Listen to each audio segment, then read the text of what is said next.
갈대 상자 하나가 태어난 지 석 달 된 사내 아이를 담은 채 나일강 갈대숲 사이에 놓입니다. 어머니는 왕의 명령대로 했을 뿐입니다. 사내 아이가 태어나거든 강에 넣으라 했으니 넣었습니다. 다만 상자에 담아서 말입니다. 복종인 동시에 거역이었던 가장 위험한 방법이었습니다. 손끝에서 상자가 떠나가는 동안 어머니는 소리내어 울 수조차 없습니다.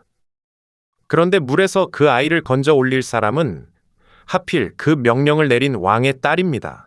아이는 모세라는 이름을 얻고 훗날 제 손으로 사람을 묻은 뒤 이 땅에서 달아나게 됩니다. 애굽을 굶주림에서 건져냈던 히브리 사람 요셉, 온 나라가 그의 지혜에 목숨을 비쳤던 그 이름을 새로 일어난 왕은 알지 못했습니다. 은인의 이름이 지워지는 데는 몇 세대면 충분했고 고마움이 두려움으로 뒤집히는 데는 그보다도 짧은 시간이면 되었습니다. 왕은 신하들을 모아놓고 말했습니다. 보라, 이스라엘 백성이 우리보다 많고 강하다. 그들이 더 번성하다가 전쟁이라도 나면 우리 대적과 한편이 되어 이 땅을 떠날 것이다. 손님으로 들어와 나라를 살린 사람들이 어느새 없애야 할 위협으로 계산되고 있었습니다. 그날부터 히브리 사람들에게는 감독관이 붙었습니다.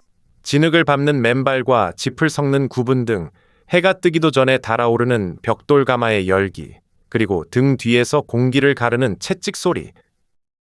비돔과 라암셋이라는 두 도시가 그렇게 사람의 뼈 위에 세워졌습니다. 그런데 이상한 일이 벌어졌습니다. 짓누를수록 히브리인의 아이 울음소리는 오히려 늘어났고 마을은 더 커졌습니다. 고된 노동으로 씨를 말리려던 계획이 정확히 반대로 흘러가자 왕의 두려움은 분노에 가까워졌습니다. 두려운 권력은 언제나 가장 약한 것부터 손을 댑니다. 왕은 군대를 부르지도 성문을 닫지도 않았습니다. 그가 겨눈 것은 아직 이름조차 없는 갓난아기들이었습니다. 그리고 그 명령을 실행할 사람으로 세상에서 가장 어울리지 않는 직업을 골랐습니다. 아기를 세상에 받아내는 사람, 산파였습니다. 평생 생명을 꺼내오는 일만 해온 사람에게 생명을 거두라는 명령이 떨어진 것입니다. 왕은 그 일이 조용히 아무도 모르게 처리되기를 원했습니다. 십브라와 부하, 왕은 두 사람을 불러놓고 말했습니다. 히브리 여인이 해산할 때에 잘 살펴서 아들이거든 죽이고 딸이거든 살려두어라. 정작 이 명령을 내린 왕의 이름은 성경에 적혀 있지 않고 그가 어느 파라오였는지는 지금도 의견이 갈립니다. 그런데 두 산파의 이름만은 또렷이 남았습니다. 왕궁의 돌바닥은 차가웠을 것이고 두 사람의 무릎은 떨렸을 것입니다. 거절한다는 말은 그 자리에서 목숨을 내려놓는다는 뜻이었으니까요. 두 사람은 아무 대답도 하지 않은 채 물러나왔습니다. 그리고 두 사람은 왕이 시킨 일을 하지 않았습니다. 태어난 아기가 아들이면 아무 일도 없었다는 얼굴로 씻기고 포대기에 쌌습니다. 어머니의 눈을 한 번 바라보고 아무 말 없이 문을 나섰습니다. 한 집, 두 집, 그렇게 몇 달이 지나자 숫자가 맞지 않는다는 사실이 왕궁까지 올라갔습니다. 왕이 다시 그들을 불렀습니다. 어찌하여 사내 아이를 살려두었느냐? 추궁 앞에서 두 사람이 내놓은 대답은 오늘 우리가 들어도 낯이 뜨거울 만큼 뻔뻔한 거짓말이었습니다. 히브리 여인은 애굽 여인과 같지 아니하여 기운이 좋아서 산파가 이르기도 전에 벌써 해산해버립니다. 이 말을 하는 동안 두 사람의 심장은 얼마나 뛰었을까요? 십브라와 부하는 영웅이 아니었습니다. 왕 앞에 나서서 옳고 그름을 따질 힘도, 백성을 이끌 자리도, 뒤를 봐줄 사람도 없었습니다. 그저 손이 떨리는 평범한 직업인이 할 수 있는 저항이 거짓말뿐이었습니다. 그런데 그 어설픈 저항이 적지 않은 아이들을 살렸습니다. 큰 용기만 세상을 바꾸는 것은 아닙니다. 왕은 방법을 바꿉니다. 산파를 건너뛰고 이번에는 온 백성에게 직접 명령을 내렸습니다. 히브리 사람에게서 아들이 태어나거든 너희는 그를 강에 던지고 딸이거든 살려두라. 명령의 대상이 두 사람에서 온 나라로 넓어진 순간 히브리 사람들에게는 숨을 곳이 사라졌습니다.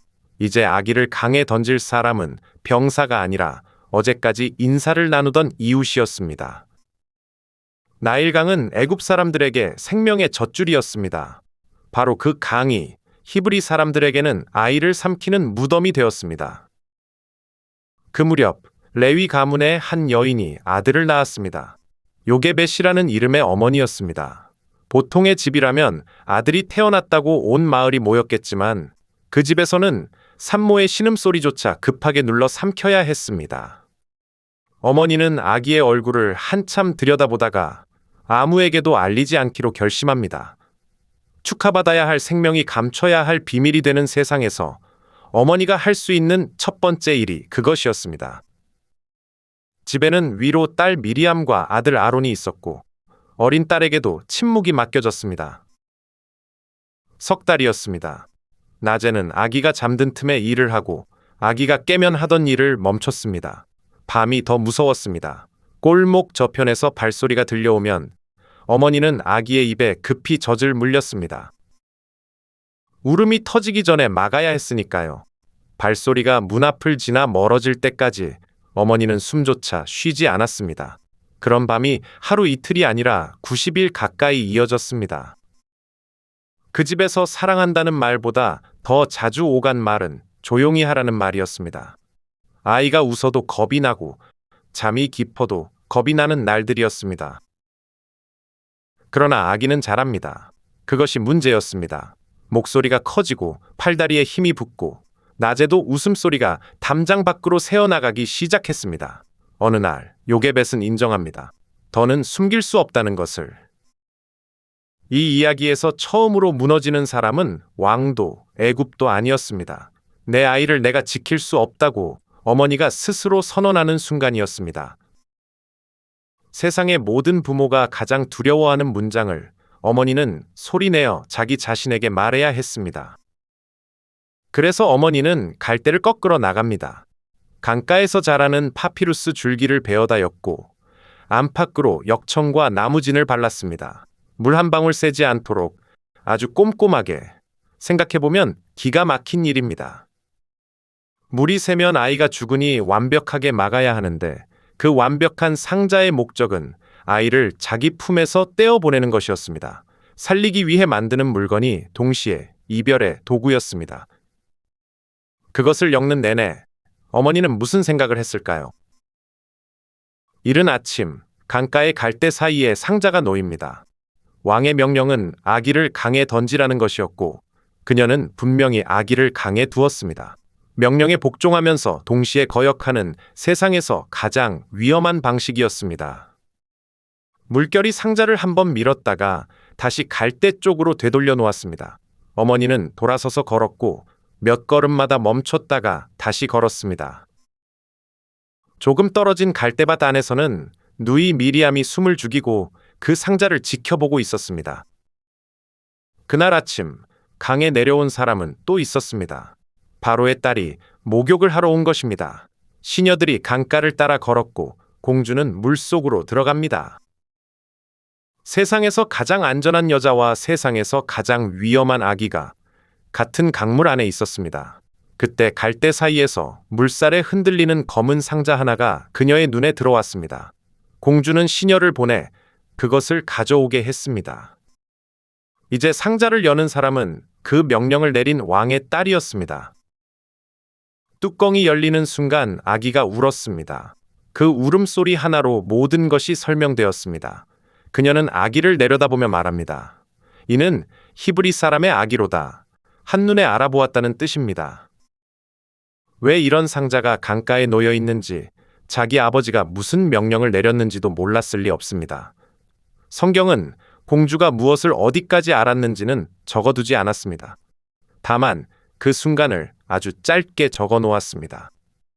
그녀가 그를 불쌍히 여겼다고. 이 아이를 살리는 일은 아버지의 칙령을 정면으로 어기는 일이었습니다. 왕궁의 딸이라는 자리는 그 법의 혜택을 가장 많이 받는 자리이기도 했습니다. 그런데 그녀는 왕의 법과 눈앞의 울음소리 사이에서 울음소리를 택합니다. 어쩌면 그 순간 그녀가 한 일은 대단한 결단이 아니라 우는 아기를 두고 돌아설 수 없었던 것뿐이었는지도 모릅니다. 역사를 바꾼 선택들은 대개 그렇게 작게 시작됩니다. 아기를 죽이라던 나라 안에서 그 명령을 내린 사람의 딸이 아기를 건져 올렸습니다.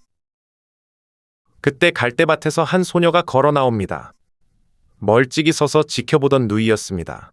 심장이 터질 것 같았겠지만 아이는 아주 태연한 얼굴로 묻습니다. 제가 가서 히브리 여인 중에서 유모를 불러다 드릴까요? 위험한 말이었습니다. 여기 아기의 어머니를 아는 사람이 있다는 뜻이었으니까요. 공주는 잠깐 소녀를 바라보다가 짧게 대답합니다. 가라. 소녀가 갈대밭을 빠져나와 달려간 곳은 당연히 자기 집이었습니다. 그렇게 요게벳은 자기 아들을 다시 품에 안습니다. 그것도 왕궁의 삭슬 받으면서 말입니다. 공주는 이렇게 말했습니다. 이 아이를 데려다가 나를 위하여 젖을 먹이라. 내가 그 삭슬 주리라. 몇 시간 전까지 강물에 아이를 내려놓아야 했던 어머니가 이제는 나라의 보호 아래 그 아이를 기릅니다. 히브리 아기를 죽이라고 명령한 왕궁이 바로 그 아기의 양육비를 대게 된 것입니다. 어머니가 놓아버린 자리에서 아이는 다시 어머니에게로 돌아왔습니다. 젖을 뗄 나이가 되자 요게벳은 다시 그 아이를 놓아야 했습니다. 이번에는 강물이 아니라 왕궁 문 앞이었습니다. 한 번은 강에, 한 번은 궁전에 같은 아들을 2번 떠나보낸 어머니였습니다. 아이는 왕궁으로 들어갔고 공주는 그를 아들로 삼아 이름을 지어줍니다. 모세. 내가 그를 물에서 건져내었음이라. 그러나 건져진 아이는 어디에도 온전히 속하지 못한 채 자랐습니다. 왕궁의 말을 쓰고 왕자의 옷을 입었지만 젖을 먹으며 들은 노래는 벽돌 굽는 사람들의 노래였습니다. 그는 애굽 사람이 되기에는 너무 히브리 사람이었고 히브리 사람이 되기에는 너무 애굽 사람이었습니다. 어느 쪽 식탁에 앉아도 그는 손님이었습니다. 장성한 어느 날 그는 왕궁을 나가 동족이 일하는 곳으로 갑니다. 그곳에서 애굽 사람 하나가 히브리 사람을 때리는 것을 보았습니다. 매를 맞는 사람의 등이 자기 등처럼 보였을 것입니다.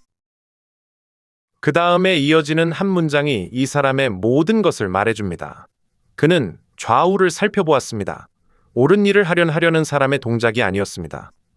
아무도 보지 않는지를 확인하는, 들키지 않으려는 사람의 동작이었습니다.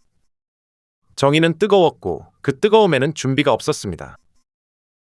결국 그는 애굽 사람을 쳐 죽였습니다. 시체를 모래에 묻고 흙을 덮었습니다. 그 안에 있던 것은 분명 정의감이었을 겁니다. 동족이 맡고 있는데 왕궁에서 편히 먹는 자기 자신을 견딜 수 없었을 겁니다. 그러나 그가 택한 방식은 살인이었고 그 다음에 그가 한 일은 은폐였습니다. 뜨거운 마음이 언제나 옳은 방법을 데려오지는 않습니다. 그날 밤 그는 왕궁으로 돌아가 아무 일도 없었던 얼굴로 잠자리에 들었습니다. 이튿날 그는 다시 그곳에 갑니다. 이번에는 히브리 사람 둘이 서로 다투고 있었습니다. 그는 잘못한 사람에게 말했습니다. 네가 어찌하여 동포를 치느냐? 어제의 일로 보면 그 말을 할 자격이 가장 없는 사람이 바로 그였습니다. 돌아온 대답이 그를 무너뜨립니다. 누가 너를 우리를 다스리는 자와 재판관으로 세웠느냐? 네가 애굽 사람을 죽인 것처럼 나도 죽이려느냐? 구하려던 사람들의 입에서 그의 비밀이 튀어나왔습니다. 모세는 두려워하며 말했습니다. 일이 탈로 되었도다. 그가 두려워한 것은 왕의 칼만이 아니었을 겁니다. 자기가 구하려던 사람들이 자기를 원하지 않는다는 사실, 왕궁에도 노예 마을에도 자기 자리는 없다는 사실이 더 무서웠을 겁니다. 소문은 곧 왕에게 올라갔고 왕은 그를 죽이려 했습니다. 그래서 왕자로 자란 남자는 왕궁의 이름과 옷을 버려두고 밤에 도망쳤습니다.